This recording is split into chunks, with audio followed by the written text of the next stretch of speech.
So Hegarty are running a Don't Walk By campaign, and it's exactly what it means. We don't want people to walk by. If they see something unsafe or they think it might be unsafe or they're unsure, the reality of doing that and the practicality of having a conversation on site is something that we're trying to drill down to and just break down that stigma, just how simple it is to have that conversation.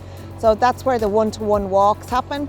And on those walks we do some hazard spotting, what to look out for, and then as well to engage. So how to engage, just the simplicity of that conversation. An effective conversation as regards health and safety with guys on the ground is basically getting their involvement and buy-in, taking ownership, giving them the opportunity to take ownership of their work area and how they're doing the task. Ask them the questions and prompt them as well. So basically make they think as if it's their idea and it's them that's deploying the controls and actually then managing the controls. So therefore they take ownership of their work. People have a tendency to walk by unsafe situations. Generally on a construction site there's multiple activities operating simultaneously throughout the day. The team takes safety very seriously. We try to empower all the teams not to put themselves in unsafe situations and always work safely. Who benefits from the programme? Firstly, it's developing our teams to be more engaging with craft on safety issues and gain the knowledge and confidence to engage with persons in unsafe situations.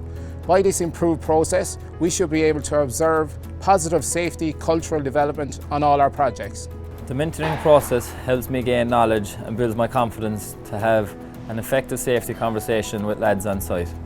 It also assists me to spot hazards more easily in particular work activities, which enables me to talk this through with the lads and install controls, creating a safer environment for people to work in. One of the best feedback I ever got is I never realised it was so simple. It was only having a conversation. And that's the big thing. It's not about you're wrong, you're doing it wrong. It's is there a safer way we can be doing this? You know, and we have a conversation. It's not about giving out to people. It's not about big safety stand downs. It's about getting involved in conversation. The premise of you see it, you own it is so important here, because eventually what we're trying to do is that if guys see something that's wrong, they will go over and chat to whatever and discuss whatever the issue is without having to revert to senior management or whatever, and eventually everybody will get involved in making sure the site is safe.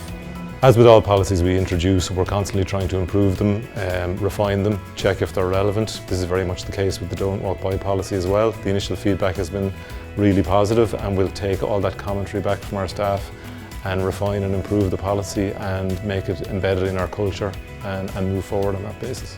A campaign to encourage all the guys on site to ensure if they see a risk or a hazard on site that they don't just walk past it, that they stop up and try and remove it, or they notify their supervisors of the risk or the hazard so that it doesn't become an incident later on. The most important part of this programme is to give the mentees the confidence to interact.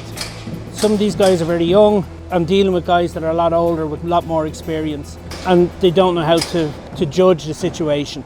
So the improvement on site has been great, and we're getting more of a community around safety on site, and just the culture of caring, that we're caring for each other, and the campaign is bringing all that, it's amplifying that on our sites, which is what we want. We want that proactive safety engagement, people watching out for each other and caring for each other when it comes to safety.